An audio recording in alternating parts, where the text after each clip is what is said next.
It's Archeage 101, the 2019 edition. My name is Shalon, and today we're going to get back into our 6-part series on class builds. Today we're going to talk about healers. Now I do apologize for taking so long to get back to this, but we had 5.3 come out, and then we had to talk about some specific content videos, so I did those.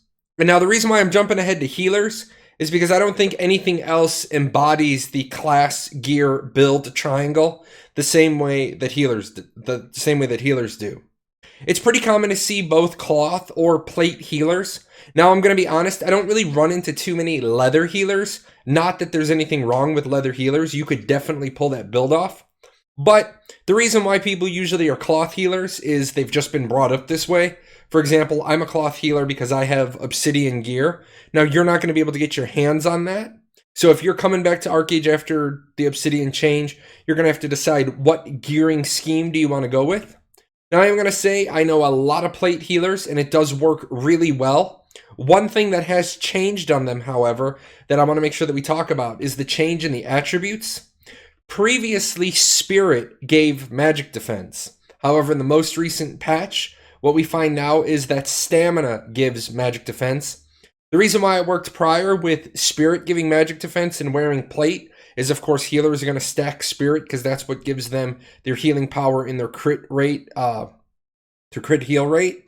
They were also picking up that free magic defense. So in a plate build, I would pick up 1,496 free magic defense. Now that that's switched over to a different attribute, that hole doesn't get plugged anymore by Spirit. Now, I'm going to talk about a couple of builds today, but I do want to lay some ground rules for the builds that I'm going to do. Anything that has Songcraft in it, I'm going to consider that a bard, and I've already done the barding build. I've already done that video. That one's up there in the upper right-hand corner if you want to check out bards. I'm also going to say anything that has defense in it, I'm going to consider it a tank. Now, you may not feel that way. You may feel that a Templar is a tanky healer. The problem is that if I try to cover everything in the healer's video, the healer video will get really long, and then the tanking video will get shortchanged a little bit. So if it has defense in it, I'm going to consider it a self-sustain tank. Not that it can't do a fair share of healing. That's just how I'm classifying it. So I'm going to start today with builds, with classes. I'm going to start with the one that I'm currently in. I'm going to talk about Doombringer. Now, previously, prior to 5.3, Doombringer was the king of AoE healing, with the ability to put Pain Harvest up and spam as many mens as you want. That was a brilliant way to just, have a one-button build. However, as I talked about in the 5.3 build, you're going to see here as I put Pain Harvest up, as soon as I throw this first mend, I'm going to get this debuff called Overhealing. Each time I cast, I'm going to get another stack of it. What it's doing is it is increasing my mana cost by 100% each time. So you'll see now with throwing all these instacast mends, or these spam mends, you'll see my mana bar is getting completely chunked. Prior to this change in 5.3, I could throw about 70 mends. You're also going to notice there's 30 seconds left on my Pain Harvest. When this buff ends, it's going to take my Pain Harvest with me. So those are some pretty big changes to the synergy between Occultism and Vitalism. But it doesn't mean necessarily that Doombringer is dead. It's not dead like Cleric was with the changes to Songcraft. You still are going to have the Ancestral dropback, the Wave dropback, allowing you to instacast 3 mens right in a row. You can also have the normal drop back in, which will allow you to cast 3 Antithesis in a row. Remember that in order to cast more than one at a time, you will have to be under the effects of Freerunner. When I say the king of AoE healing, however, what I'm really kind of referring to is, yes, that Pain Harvest mens spam, being able to throw 12 or 13 mens in a row. Plus, Occultism gives you access to Absorb Life Force. And when you look at that combo ability, when you are under your own blessing and you use Absorb Life Force, you're going to heal your allies up to 13% of their max health instead of healing yourself.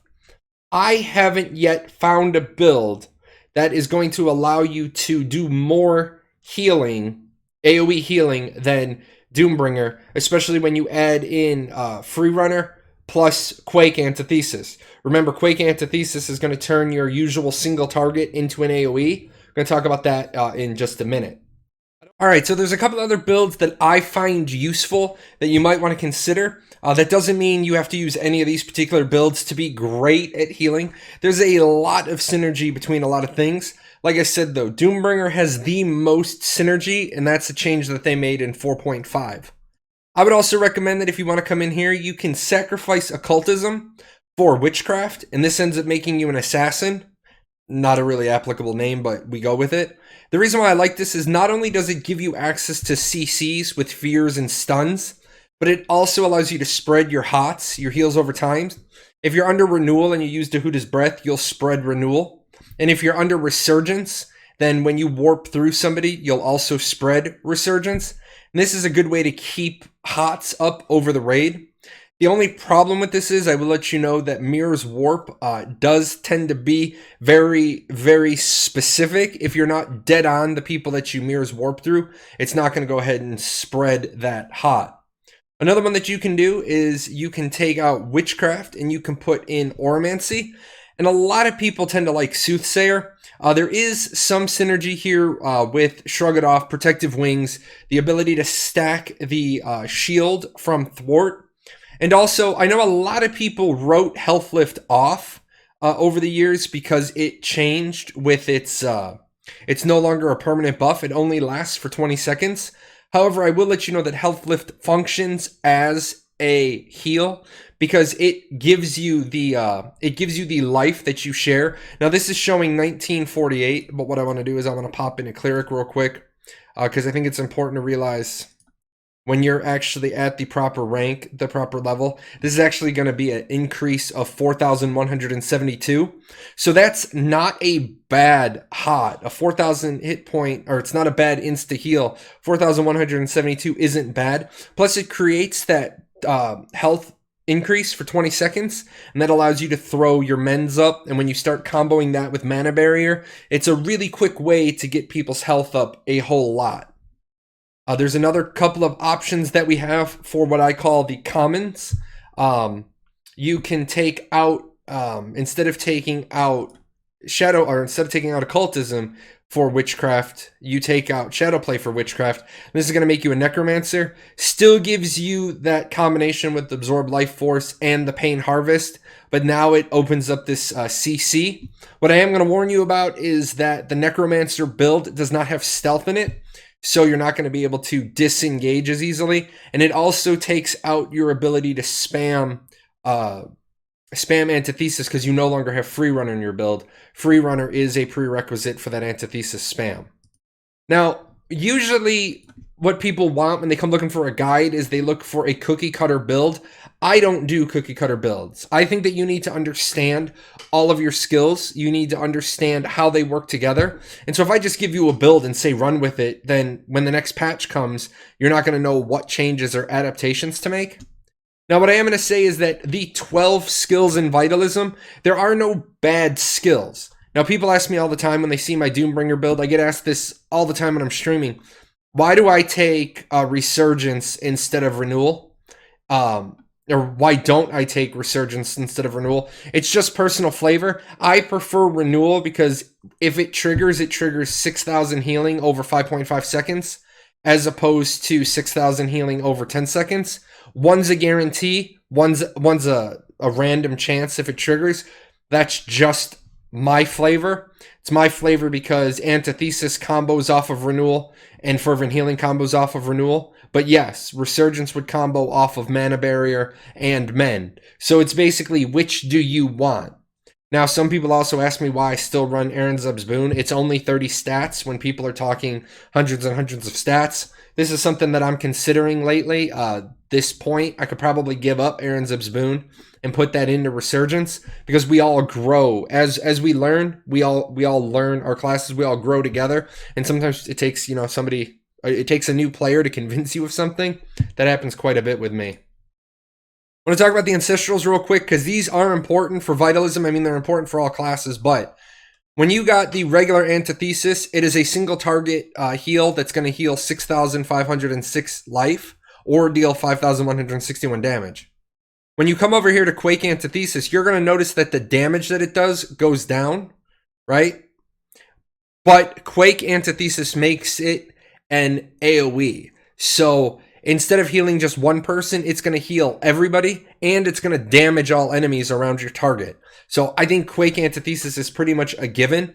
There are people who run the single target version. What I am going to say is that if you're going to run the single target version, consider that the life version gives you 30 meters range. The only thing it doesn't do is if you take the 30-meter range, you lose the ability to use it as a damage spell. Skewer, I no longer use the basic Skewer. If I'm farming, I use Flame. Allows you to throw 3 at a time. But as a healing ability, the life Skewer is brilliant, because they call this Skewer, and then this becomes Life Skewer. This is a hot that heals people, and if you manage to overlap it, it'll heal twice as much. Fervent Healing, this one is a taster's choice. Some people like the good old-fashioned original one. I know some people still like to throw the 5 hearts. The thing is that you have a cooldown on it, a 30-second cooldown. I prefer Lightning Fervent Healing. It is significantly less healing per heart, but there's no cooldown. The ability is never locked out. So what I mean by that is if I throw like 5, 6, 7 hearts, what I'm doing is I'm waiting for this stack to go down. If I have to throw another one right now, it resets the timer and increases the mana cost, but my Fervent Healing is always available. Now, obviously, I want this cooldown to drop off as often as I can, because I don't want to keep paying that. The difference is that on the normal one, when we take the normal one, we can throw up to 5 hearts, right? But then it's going to go on a 30-second cooldown. I'm not necessarily a big fan of having one of my biggest heals on a cooldown, since Mend is going to be in a cooldown a lot more often. And then the last one, I've seen people pull this one off with great success, the Flame Fervent Healing. This one is a charge up. We'll talk about it and then we'll show it. What it is it's a charge up, and the more you charge it up for, the more it restores over 25 seconds. So what I'm going to do is I'm going to charge it up to a full one so we can see. And we're going to charge it all the way up this bar right here. And now what we have is restores 25,000 health over 25 seconds. So it's about a 1,000 per second hot. Now, the problem that I found with it is that it'll get interrupted quite often in big PvP. Plus, it's going to put one of your fill-in heals down for a 30-second timer.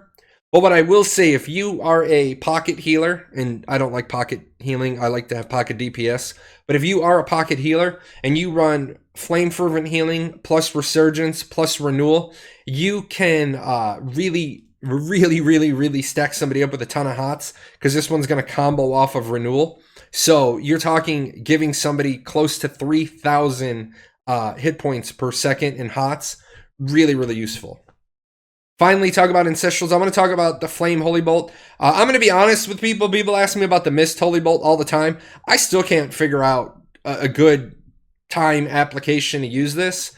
I mean, in theory, I know how to use it, but I haven't really found a time that I'd want to use this. I do want to talk about the Flame Holy Bolt, though.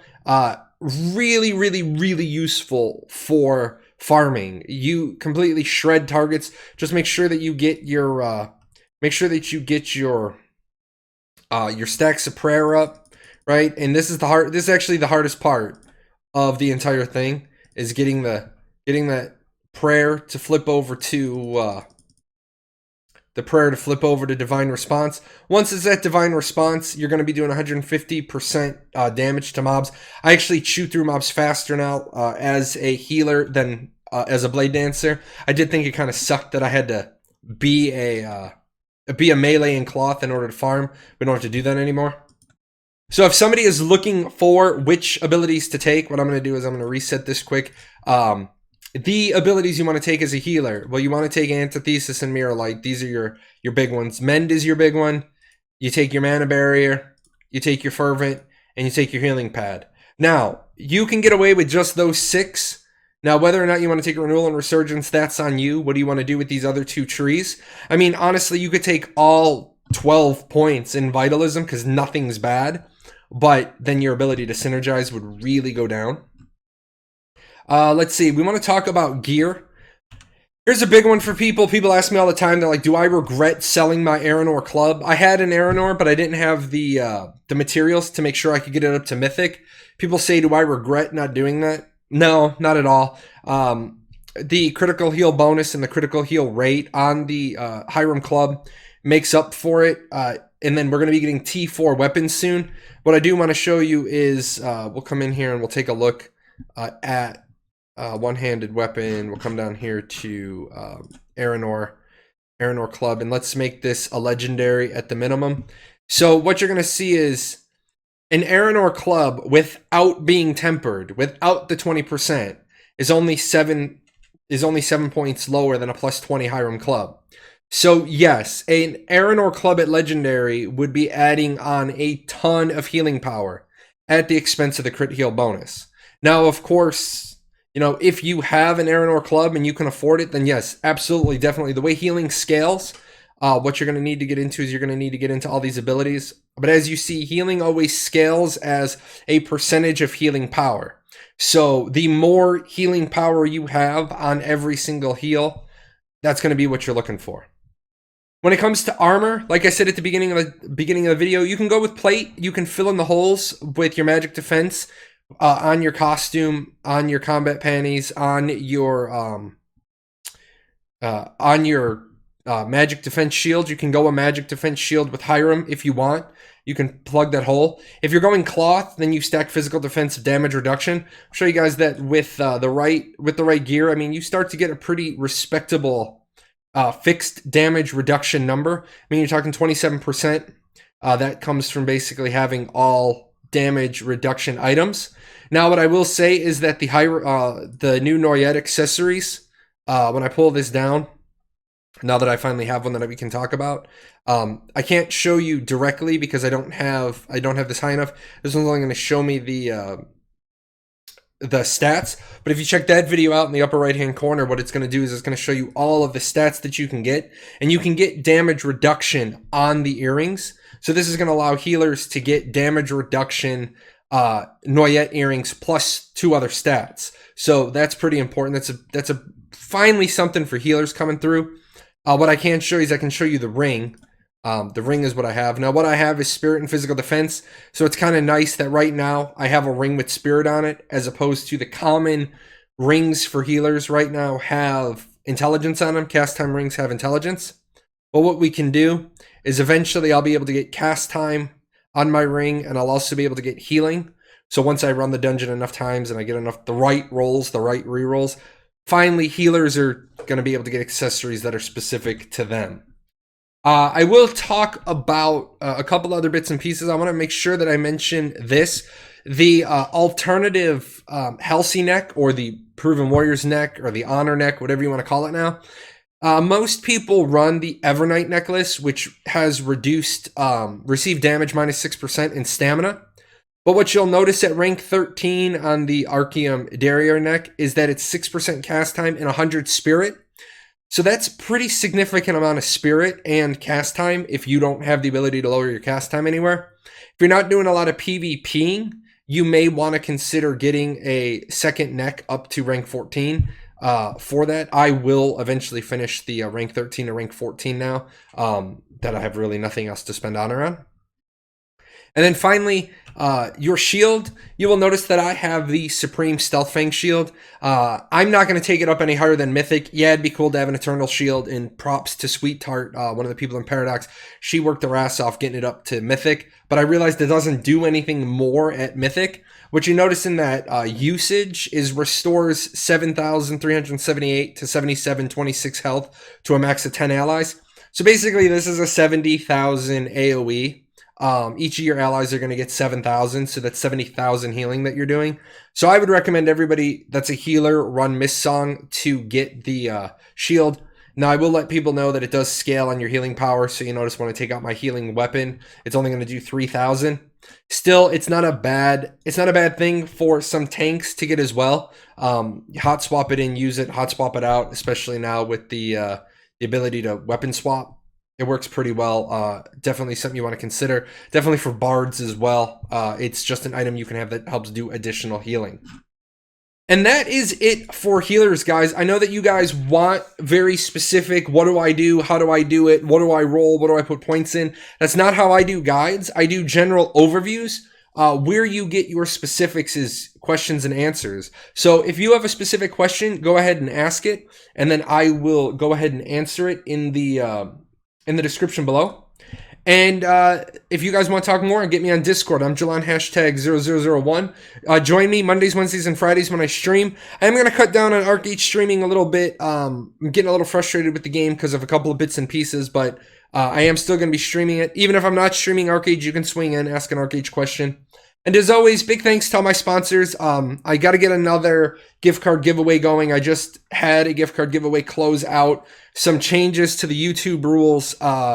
It's actually against the YouTube rules now for me to offer you a gift card chance in exchange for you subscribing to the channel. So I want to keep everything legal and above board. But I do need you guys' help. I'm trying to have 4,300 subscribers on YouTube by the 23rd or by the 21st of April. So hit that subscribe button, ring the bell. You'll know when I do more content. That's it. Ask all your healer questions down below and I will answer them. You guys take care. Hey, where are you going? You're not done yet. See these videos? This video's up here to watch. You gotta go over here. Hit the chibi. Subscribe to the channel. Check out the webpage. And I'll see you guys on Twitch.